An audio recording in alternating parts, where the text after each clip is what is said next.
Bismillahirrahmanirrahim. Assalamualaikum warahmatullahi wabarakatuh.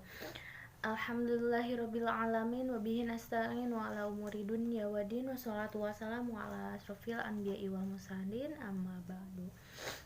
Nah, pada kali ini saya akan membawakan materi tentang Al-Qur'an dan Iptek. Interelasi kebenaran Al-Qur'an dan Iptek. Interrelasi berasal dari dua kata, yaitu inter dan relasi. Inter adalah bentuk terkait antara dua, sedangkan relasi adalah hubungan atau berhubungan. Jadi, interrelasi merupakan hubungan antara dua masalah yang saling berkait. Di dalam Al-Quran terdapat beratus-ratus ayat yang menyebutkan tentang ilmu dan pengetahuan. Di dalam sebagai besar ayat itu disebutkan kemuliaan dan ketinggian derajat ilmu. Berkat dorongan ayat-ayat tersebutlah ulama-ulama pada abad ke-8 sampai 10 Masehi di Timur Tengah mampu mengembangkan ilmu-ilmu pengetahuan yang berlandaskan pada riset dengan cara mendengar, melihat, merenungkan dan memikirkan, dan mengimplementasikannya dalam bentuk alat-alat maupun metode yang digunakan bagi kehidupan manusia. Nah, adapun ilmuwan Islam yaitu yang pertama Al-Khawarizmi, ilmuwan algoritma. Yang kedua yaitu Ibnu Ismail Al-Jazari, yaitu ilmuwan mekanik robotik.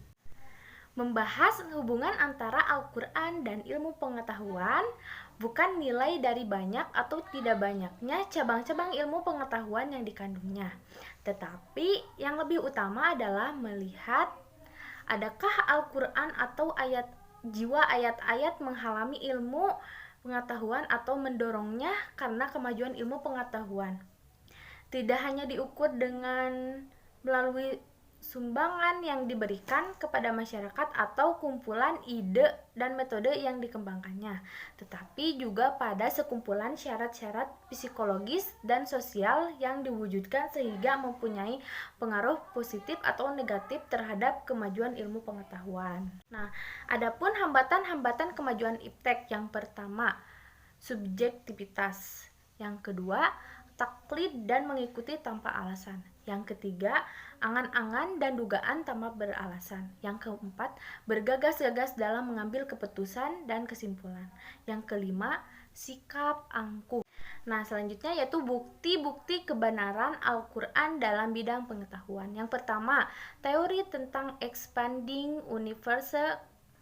Yang kedua, penggerakan bumi mengelilingi matahari, gerakan lapisan-lapisan yang berasal dari perut bumi, serta gerakan gunung sama dengan gerakan awan.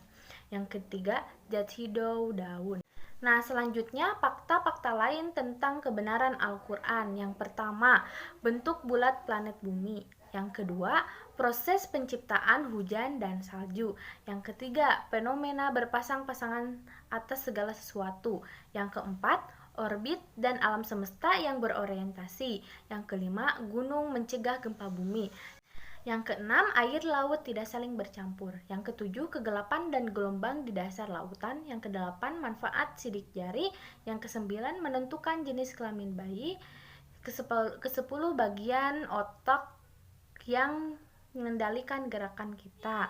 Dan yang ke-11 yaitu reproduksi tubuh tumbuhan. Nah, jadi kesimpulannya adalah Al-Quran sebagai kitab suci umat Islam seringkali diragukan dalam hal keterkaitan dengan ilmu pengetahuan. Hal ini dituntunlah menjadi suatu tantangan tersendiri bagi umat Islam untuk menelaah lebih jauh kandungan dari isi kitab tersebut. Nah, mungkin sekian yang dapat saya sampaikan. Assalamualaikum warahmatullahi wabarakatuh.